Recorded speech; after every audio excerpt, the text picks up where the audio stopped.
Welcome to one piece world மொமே. ஒன் பீஸ்ல பவர்ஃபுல்லா இருக்க கேரக்டர்ஸ் வந்து நிறைய பேர் இருக்காங்க.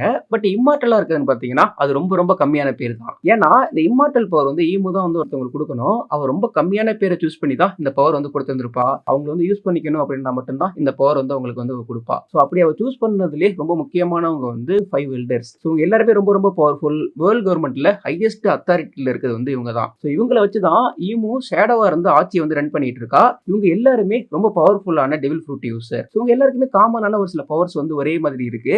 ஆனாலும் இவங்க எல்லாரும் ஒரே லெவல் பவர்ல இருக்கவங்க கிடையாது. இதுல வீக்கா இருக்கவங்களும் இருக்காங்க, ரொம்ப பவர்ஃபுல்லா இருக்கவங்களும் இருக்காங்க. புதுசா அதுல ஒரு கேரக்டரும் வந்து இப்ப ஆட் ஆயிருக்காரு. இவங்க எல்லாருமே ஒரு பிளானட்டை ரெப்ரசென்ட் பண்ற மாதிரி இருக்காங்க. பட் ஓட இன்னும் அதை கன்ஃபார்ம் பண்ணல. இந்த வீடியோல நம்ம என்ன பார்க்க போறோம்னா, இதுல யார் பவர்ஃபுல் யார் வீக் அப்படிங்கறத பார்க்க போறோம். ஸோ வீடியோ ஸ்டார்ட் பண்றதுக்கு முன்னாடி நம்ம சேனலை சப்ஸ்கிரைப் பண்ணிக்கோங்க. அப்படியே பக்கத்துல ஹை பாயிண்ட் இருக்கும், அதையும் தட்டி விட்டுருங்க.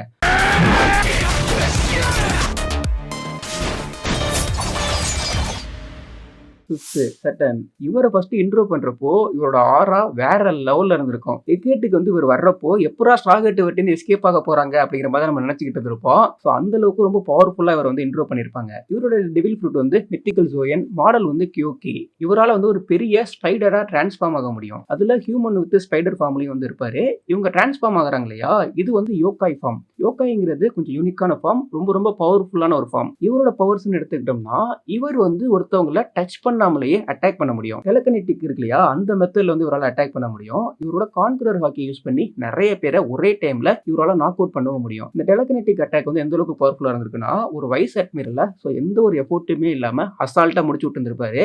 அது மட்டும் கிடையாது, சாஞ்சி மாதிரி பவர்ஃபுல்லான கேரக்டரை கூட மூவ் ஆக விடாம அப்படியே ஸ்டக் பண்ணி வச்சிருந்திருப்பாரு. இதெல்லாம் பெருசா எஃபோர்ட் போட்டே பண்ணிருக்க மாட்டாரு, நார்மலாவே இவரால பண்ண முடிஞ்சிருந்திருக்கும். சோ அதுக்கப்புறமா அவர் டிரான்ஸ்ஃபார்ம் ஆகிறார் இல்லையா, அப்போதைக்கு வந்து ஒரு பெரிய ஸ்பைடர் மாதிரியான இருப்பாரு. அப்போ இவரால ஒரு பாய்சனை வந்து ப்ரொடியூஸ் பண்ண முடியும். அந்த பாய்சன் எந்த அளவுக்கு பவர்ஃபுல்னா, ஒருத்தவங்க மேல டச் ஆனா அவங்க இறந்துருவாங்க. சோ அந்த அளவுக்கு அந்த பாய்சன் வந்து ரொம்ப கொடூரமா இருக்கும். அத பால் மாதிரி ஆக்கியும் இவரால வந்து யூஸ் பண்ண முடியும். லூஃபி அதை வச்சு ஒரு ஜாலியா ஒரு கேம் போட்டுருந்திருப்பான். பட் அந்த பாய்சன்லாம் ரொம்ப ரொம்ப டெட்லியான பாய்சன். அது ஒரு இடத்துல படுறப்போ அது ரொம்ப பவர்ஃபுல்லாவும் வெடிக்குது. இவரோட ரீஜெனரேஷனும் ரொம்ப ரொம்ப ஹையா இருக்கும். என்னதான் ஒரு டெட்லியான காயம் வந்தாலும் அசால்ட்டா இவர் வந்து ரீஜெனரேட் ஆகி வந்திருப்பாரு. சோ இவங்களோட ஆரா என்ன கலர்ல இருக்குன்னா, அப்படியே ஒரு பிளாக் கலர்ல இருக்கு. சோ அப்படியே கவர் ஆயிட்டு வரப்போ இவங்க வந்து இன்னும் பவர்ஃபுல்லா வராங்க. சோ என்னதான் ஒரு பவர்ஃபுல்லா இருந்தாலும் இவரை ஏன் நான் 5th பிளேஸ்ல வச்சிருக்கேன்னா, இவரோட டவுன்ஃபால் வந்து ஒரு இடத்துல வந்து ஸ்டார்ட் ஆகுது. எப்பன்னா, நம்ம கூமா இருக்கா இல்லையா, கூமா வந்து ஒரு பவர்ஃபுல்லான பஞ்சை வந்து சட்டன் மேல வந்து போட்டிருந்திருப்பான். அப்போதைக்கு கூமா பாத்தீங்கன்னா ரொம்ப டேமேஜ் ஆகி வீக்கா தான் இருந்திருப்பான். சோ அப்படி இருந்தும் அவன் வந்து சட்டன் மேல வந்து ஒரு பவர்ஃபுல்லான ஒரு பஞ்சை வந்து போட்டிருந்திருப்பான். சோ அதுக்கப்புறம் அவனோட டவுன்ஃபால் வந்து நம்ம பார்க்கலாம். சாஞ்சி வந்து மூவ் ஆயிருந்திருப்பான். இவன் டெலகினெட்டிக் மெத்தட்ல லூஃபி அட்டாக் பண்ணியிருந்தாலும் அந்த லூஃபி வந்து பெரிய லெவல் அஃபெக்ட் ஆயிருக்காது. ஒரு டெட்லியான அஃபெக்டா வந்து லூஃபிக்கு வந்து இருக்காது. இவர் பாய்சன் ப்ரொடியூஸ் பண்ணி அட்டாக் பண்ணுவார் இல்லையா, இவர் ஸ்பைடர் ஃபார்ம்ல இருக்கப்போ நிறைய லெக்குங்கிறது வந்து இவருக்கு இருக்கும். ஸோ அவ்வளவு லெக்க வச்சுக்கிட்டுமே லூஃபி வந்து இவரால் பெருசா வந்து அஃபெக்ட் பண்ணிருக்க முடியாது. லூஃபி எப்போ அவனோட சிக்னேச்சர் ஸ்மெயிலோடய அங்கே இங்கேயும் அசால்ட்டா வந்து எஸ்கேப் ஆயிட்டு இருப்பான். போனியை கில் பண்றதுக்காக ஜெயிண்டோட ஷிப்புக்கு வந்துருவார் இல்லையா, அப்போ போனி நிக்காவா டிரான்ஸ்ஃபார்ம் ஆயிருந்திருப்பா. அப்போ லூஃபியோட பஞ்சு மாதிரியே இவளும் ஒரு பவர்ஃபுல்லான பஞ்சை போட பஞ்சு மலையா சட்டன் மேல வந்து பொழிய ஆரம்பிச்சிருவாங்க. ஸோ சட்டன் அடிக்கிறப்போ உள்ளே இருந்து எனக்கெல்லாம் ஒரு ஹாப்பினஸ் வந்தது. ஸோ லூஃபி போனி இவங்க எல்லாருமே வந்து சட்டனை அடிச்சு தெறிக்க விட்டுருப்பாங்க. ஃபைனலா இவரோட இம்மார்டல் பவர் இருக்கு இல்லையா, அதுவுமே போயிருந்திருக்கும். இவரால லூஃபி அதுக்கப்புறமா ஸ்ட்ராகெட் எல்லாம் பிடிச்சிருக்க முடியாது இல்லையா, சோ இதனால இவங்க வந்து செம்ம கடுப்பாயிருவா. அவர்கிட்ட இருந்த இம்மார்டல் பவர் வந்து எடுத்துருவா. சோ எடுத்தனால என்ன ஆகுனா, டோட்டலா எலும்பு கூடாயி அப்படியே இறந்து போயிருவாரு. சோ இந்த இம்மார்டல் பவர் என்ன பண்ணிருக்குன்னா, அவங்க ஏஜ் இருக்கு இல்லையா, அந்த ஏஜை வந்து ஸ்டாப் பண்ணியிருக்கு. சோ இதுல இன்னும் மெயினா நோட் பண்ண வேண்டியது என்னன்னா, இவங்க எல்லாருமே ஒரு டெட்லியான காயம் வந்தாலும் ரீஜெனரேட் ஆகி வந்துருவாங்க இல்லையா. சட்டனுக்கு அதுவும் கண்ணு கிட்ட அப்படியே மேல வந்து ஒரு மார்க்ங்கிறது வந்து இருக்கு. சோ அந்த மார்க் வந்து இவர் 5 எல்டர்ஸ் ஆறதுக்கு முன்னாடி வந்த மார்க்கா, இல்லனா இப்ப ரீசெண்டா வந்த சாப்டர்ல வந்து ஒன்னு மென்ஷன் பண்ணிருப்பாங்க. தேங்க்ஸ் திரும்ப கூட்டிட்டு வரதுக்காக இங்க இருந்து காட்ஸ் நைட் எல்லாம் போயிருக்காங்கன்னு சொல்லிட்டு. சோ அந்த மாதிரி போறப்போ சண்டை போட்டு அங்க வந்து காயம் வந்ததான்னு சொல்லிட்டு தெரியல. ஆனா என்னதான் இம்மார்டலாவே இருந்தாலும் அவங்களுக்கு ஒரு பெரிய காயம் வரும். அதுவும் ஒரு பெரிய வடுவா லாஸ்ட் வரைக்கும் இருக்கும். 4th Marcus Mars. இவரோட devil fruit mythical Zoan, model வந்து இட்சுமேடு. இவர் வந்து டிரான்ஸ்ஃபார்ம் ஆகுறப்போ ஒரு பெரிய ஜெயிண்டான ஒரு பறவை மாதிரி இருப்பாரு. அந்த பறவையுமே ரொம்ப டிஃப்ரெண்டா இருக்கும். ஒரு பாம்பு மாதிரி, அதுல ஒரு பெரிய பறவையான அப்படி இருக்குமோ அந்த மாதிரி பாக்குறதுக்கு வந்து இவர் இருப்பாரு.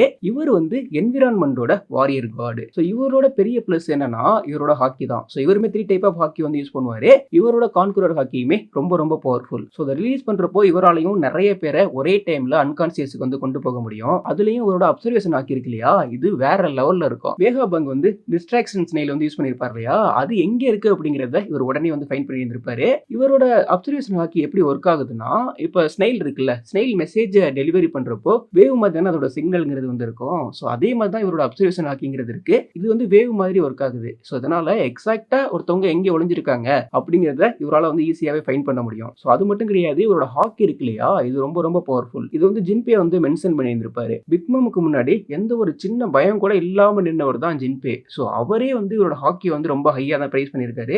இவர் வந்து ரொம்ப பவர்ஃபுல்லான ஃபயர் அட்டாக் வந்து யூஸ் பண்ணுவாரு. ஸோ அது எந்த அளவுக்கு ரொம்ப பவர்ஃபுல்லா இருந்திருக்குன்னா, வேகாபங்கோட ஸ்னெயில் இருக்கு இல்லையா, ஸோ அதை அழிக்கிறதுக்காக அங்க வந்து ஒரு வந்து ஃபயர் வந்து யூஸ் பண்ணியிருப்பாரு. அங்க இருந்த மெட்டல் எல்லாம் கூட உருகி இருந்திருக்கும். போனி அவர் கில் பண்ண போறப்போ லூஃபி வந்து ஸ்டாப் பண்றதுக்கு வந்திருப்பான். ஸோ அப்போதைக்கு அவங்க எல்லாம் சேர்ந்து ஒரு டீம் அட்டாக் வந்து யூஸ் பண்ணுவாங்க. லூஃபி வந்து இவரை பிடிச்சிக்கிட்டு பிராங்கி, அதுக்கப்புறமா நம்ம வந்து நிக்கா ஃபார்ம்ல வந்து போனி, சாஞ்சி இவங்க எல்லாருமே சேர்ந்து ஒரு ரொம்ப பவர்ஃபுல்லான ஒரு அட்டாக் வந்து யூஸ் பண்ணுவாங்க. அதுல தான் இவர் வந்து அஃபெக்ட் ஆயிருப்பாரு. ஸோ அதுலயும் ரொம்ப இம்பார்ட்டன்டான ஒண்ணு என்னன்னா, லூஃபி இருக்கா இல்லையா, லூஃபி வந்து எரிஞ்சிருந்திருப்பான். பட் அதுக்கப்புறமா ரெக்கவர் ஆயிருந்தாலும் இவரால லூஃபியை எரிக்கவும் முடிஞ்சிருந்திருக்கு. அதனால இவரோட ஃபயர் அட்டாக் இருக்கு இல்லையா, அது கண்டிப்பா ரொம்ப ரொம்ப ஹையா தான் இருக்கணும். Third, shepherd Jupiter. இவரை நிறைய பேர் வந்து அண்டர் எஸ்டிமேட் பண்றீங்க. ஏன்னா ஒரு டிரான்ஸ்ஃபார்ம் ஆகிறப்போ கொஞ்சம் காமெடியா இருக்காரு அப்படிங்கிறதுக்காண்டி அதிகமா ட்ரோல் பண்ணப்பட்ட கேரக்டர் வந்து இந்த கேரக்டர் தான். ஆக்சுவலா அவர் ரொம்ப ரொம்ப பவர்ஃபுல். இவர் தான் அக்ரிகல்ச்சரோட வாரியர் கார்டு. இவரோட டெவில் ஃப்ரூட்டுமே மித்திக்கல் ஜோயன். மாடல் வந்து சாண்ட்வார்ம். இவரு பெரிய ஒரு மண்புழுவா டிரான்ஸ்ஃபார்ம் ஆக முடியும். அப்படி ஆயிட்டாருன்னா இவரோட பவர்ங்கிறது வந்து ரொம்பவே இன்க்ரீஸ் ஆயிருந்திருக்கும். இவர் வந்து ரொம்ப ரொம்ப ஸ்பீடா இருப்பாரு. இவரால் என்ன பண்ண முடியும்னா, அண்டர் கிரவுண்ட்ல பெரிய ஒரு ஓட்டையை போட்டு ரொம்ப ஸ்பீடா போயிட்டு இன்னொருத்தவங்களை கேப்சர் பண்ண முடியும். இவர் வந்து லூஃபியுமே கேப்சர் பண்ணிருப்பாரு. இப்போ வந்து ஒரு கம்பேரிசன் வந்து பார்க்கலாம். செட்டன் இருந்தா இல்லையா, அவன் வந்து அவனால வந்து ஒரு பவர்ஃபுல்லான பாய்சனை வந்து யூஸ் பண்ண முடியும். ஸோ அந்த பாய்சனை யூஸ் பண்ணி லூஃபியை கில் பண்றதுக்கு நிறைய டைம் வந்து ட்ரை பண்ணிட்டே இருப்பான். நிறைய லெக்க வச்சு ட்ரை பண்ணியும் லூஃபி மேல அந்த பாய்சனை வந்து இன்ஜெக்ட் பண்ணிருக்க முடியாது. ஜூபிட்டர் எடுத்துக்கிட்டோம்னா இவரு டிரான்ஸ்ஃபார்ம் ஆகி அப்படியே ஒரு பெரிய ஓட்டையை போட்டு லூஃபியை கேப்சரும் பண்ணியிருந்திருப்பாரு. ஜெயின்ஸ் வந்து தான் இந்த சாண்ட்வாம ரெண்டா கட் பண்ணி அப்படியே லூஃபியை வந்து எஸ்கேப் பண்ணி விட்டுருப்பாங்க. இவரோட மெயினான எபிலிட்டி என்னன்னா, வேக்கம் அட்டாக் வந்து ஒன்று யூஸ் பண்ணுவாரு. இது எப்படின்னா இவரால சக் பண்ண முடியும். ஸோ அந்த சக் பண்ற ஃபோர்ஸ் எந்த அளவுக்கு இருந்திருக்குன்னா, நம்ம ஜெயின்ஸ் இருக்காங்க இல்லையா, அவங்க மூவ் ஆகுறதுக்கு ரொம்ப கஷ்டப்பட்டிருப்பாங்க. கியர் ஃபே லூஃபியாலேயே ஃப்ரீயா வந்து மூவ் ஆயிருக்க முடியாது. அந்த அளவுக்கு ஃபோர்ஸ்ஃபுல்லா அந்த சக்குங்கிறது வந்து இருந்திருக்கும். அதுவும் அந்த ஐலாண்ட் இருக்கு இல்லையா, அந்த ஐலாண்டு ஃபுல்லாவே சஃபர் ஆயிருந்திருக்கும். ஸோ ஷிப்ல இருக்க எல்லாருமே கூட அஃபெக்ட் ஆயிருந்திருப்பாங்க. இது அவங்களால ஃபீல் பண்ண முடிஞ்சிருந்திருக்கும். அந்த அளவுக்கு இந்த வேக்கம் எபிலிட்டி வந்து ரொம்ப ரொம்ப பவர்ஃபுல்லா இருந்திருக்கும். லூஃபி செம்ம இன்டெலிஜென்ட்டா வந்து ஒர்க் பண்ணிருப்பான். அவரோட வாய் இருக்கு இல்லையா, அதை அப்படியே ஸ்டாப் பண்றதுக்காண்டி ஒரு பில்டிங்கை உடைச்சு வாயில வச்சு அடைச்சிருந்திருப்பான். இவரை ரெண்டா கட் பண்ணதுக்கு அப்புறம் கூட இவரால அசால்ட்டா ரீஜெனரேட் ஆகி வந்திருக்க முடியும். ஸோ அதுக்கப்புறமா லூஃபி வந்து பஞ்ச் பண்ணுவான். அந்த பஞ்சினால ரொம்ப பெரிய லெவலில் அஃபெக்ட் ஆகி பிளட்டோ அந்த மாதிரிலாம் அவருக்கு வந்திருக்காது. இவரோட டிஃபென்ஸுமே ரொம்ப பவர்ஃபுல்லா இருக்கு. இவருமே 3 டைப் ஆஃப் ஹாக்கி யூஸ் பண்ணுவாரு. அதையும் ரொம்ப பவர்ஃபுல்லாகவும் இவரால் யூஸ் பண்ண முடியும். செகண்ட், எத்தன் பிரான் வி நீஸ்ஜிரோ. இவர் தான் ஃபினான்ஸோட வாரியர் கார்டு. இவர் பாக்குறதுக்கு காந்தி தத்தா மாதிரியே இருப்பாரு. இவரை சூப்பரா அனிமேட் பண்ணிருப்பாங்க. 5 எல்டர்ஸ்ல இவரை பிடிச்சவங்க வந்து நிறைய பேர் இருக்காங்க. இவரோட டெவில் ஃப்ரூட் மித்திக்கல் ஜோயன் பக்கோட்சு. இவர் வந்து டிரான்ஸ்ஃபார்ம் ஆகிறப்போ ஒரு ஸ்கெலட்டன் குதிரை மாதிரி இருப்பாரு. டிரான்ஸ்ஃபார்ம் ஆனதுக்கு அப்புறமா இவரோட ஸ்பீட் இருக்கு இல்லையா, இது ரொம்பவே இன்க்ரீஸ் ஆயிருந்திருக்கும். ரொம்ப கம்மியான செகண்ட்லயே 25 பாசிபிஸ்டாவை அசால்ட்டா கட் பண்ணி இருந்திருப்பாரு. இவர் கட் பண்றப்ப என்ன பண்ணுவாருன்னா, இவரோட ஸ்வார்ல ஐஸை இன்ஃபியூஸ் பண்ணி கட் பண்ணுவாரு. இதனால இன்சைடு அஃபெக்ட் ஆகும். நம்ம ப்ரூவ் பண்ணுவோம் இல்லையா, சோ அந்த மாதிரி தான் இவர் வந்து ரொம்ப பவர்ஃபுல்லான ஸ்வார்ட்ஸ்மேன். இவரு எக்கெட்ல இருக்க ஒரு லிபார்டரிய அசால்ட்டாவே ரெண்டா கட் பண்ணி இருந்திருப்பாரு. அதே மாதிரி 1000 சனியை கட் பண்ண வரப்பதான் ஜோரோ வந்து ஸ்டாப் பண்ணி இருப்பான். ஒரே டைம்ல சாஞ்சி, பிராங்கி, போனி, அதுக்கப்புறமா ஜெயின்ஸ் இருந்தாங்க இல்லையா, அவங்களுக்கு அகைன்ஸ்டா பேட்டில் பண்ணி இருந்திருப்பாரு. இவர் கிக் பண்ணுவாரு. அந்த கிக்குமே ரொம்ப பவர்ஃபுல்லா இருக்கும். சம்டைம்ஸ் அந்த ஸ்கெலட்டன் குதிரை இருக்கு இல்லையா, அது கடிக்கும். அதுவுமே ரொம்ப ஃபோர்ஸ்ஃபுல்லா இருந்திருக்கும். மெயினான இவரோட எபிலிட்டியை நான் பாக்குறது ஸ்வார்ட்ஸ்மேன் ஸ்கில், அதுக்கப்புறம் இவரோட ஸ்பீடு. ஸோ இவர்கிட்ட இருந்து 1000 சன்னியை எஸ்கேப் பண்ணி கடலுக்கு கொண்டு போறதுக்கு ரொம்பவே கஷ்டப்பட்டிருப்பாங்க. அதுக்கு அட்லஸை சாக்ரிஃபைஸ் பண்ண வேண்டிய இருந்திருக்கும். இவர் மூஞ்சி மேலேயே அது வெடிச்சனால அந்த டைமை யூஸ் பண்ணி இவங்க கடலுக்கு போக ட்ரை பண்ணுவாங்க. ஸோ அப்படி இருந்தும் இவர் வந்து ரீஜெனரேட் ஆகி திரும்ப அட்டாக் பண்றதுக்கு வந்துருவாரு. இவருமே 3 டைப் ஆஃப் ஹாக்கி வந்து யூஸ் பண்ணுவாரு. ஸோ இவரோட கான்குரர் ஹாக்கி இருக்கு இல்லையா, இதுவுமே ரொம்ப ரொம்ப பவர்ஃபுல்லா இருக்கும்.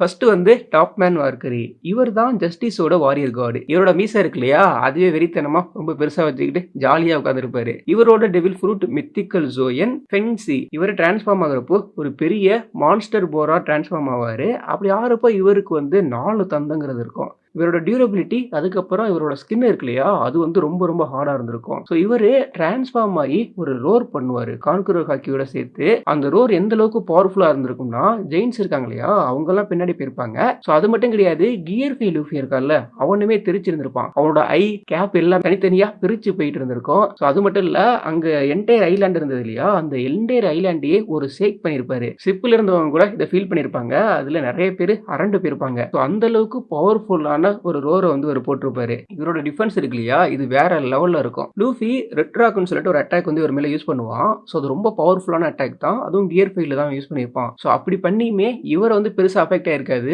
லூஃபிக்கு தான் கை வந்து வலிச்சிருந்திருக்கும். இந்த அட்டாக்கை கைடோவுக்கு அகேன்ஸ்டா லூஃபி யூஸ் பண்றப்போ கைடோ வந்து அஃபெக்ட் ஆயிருந்திருப்பான். கியர் ஃபைவ்லயே பஞ்சிங் அட்டாக் வந்து அவர் மேல போடுவான். அதுவுமே பெருசா அவர் அஃபெக்ட் பண்ணியிருக்காது. ஏன்னா அவரோட ஸ்கின் இருக்கு இல்லையா, அது அந்த அளவுக்கு ரொம்ப ஹார்டா இருந்திருக்கும். ஒரு பாயிண்ட்ல ஜெயின்ஸ் லூஃபி எல்லாமே இங்க இருந்து வந்து எஸ்கேப் ஆக ஆரம்பிப்பாங்க.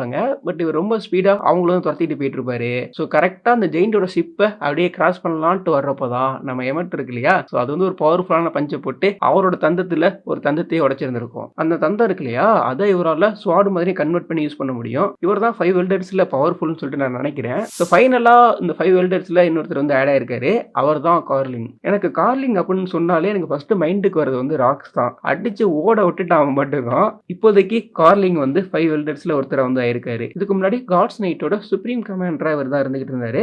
என்ன இவரோட டெவில் ஃப்ரூட் என்ன, ஸோ இவரோட யோகாய் ஃபார்ம் என்னன்னு சொல்லிட்டு நமக்கு தெரியல. இவங்களுக்குலாம் வீக்னஸே இல்லையானா அப்படிலாம் கிடையாது, இவங்களுக்கு வீக்னஸ் இருக்கு. ஸோ இப்போ நம்ம பார்த்த வரைக்கும் உங்களோட வீக்னஸ் வந்து கான்குரர் ஹாக்கி தான். ஜாய் பாயோட ஹாக்கி ரிலீஸ் ஆனப்போ இவங்களோட யோகாய் ஃபார்ம் இருக்கு இல்லையா, அதை நியூட்ரல் பண்ணி திரும்ப மேரி ஜோஸுக்கே போயிருந்திருப்பாங்க. ஒரு பவர்ஃபுல்லான ஹாக்கி யூஸரா இருந்தாங்கன்னா இவங்களை வந்து டீல் பண்ண முடியும். ஸோ ஆல்ரெடி இவங்க மூஞ்சி ஃபுல்லா நிறைய பேருக்கு வந்து காயங்கிறது இருக்கு.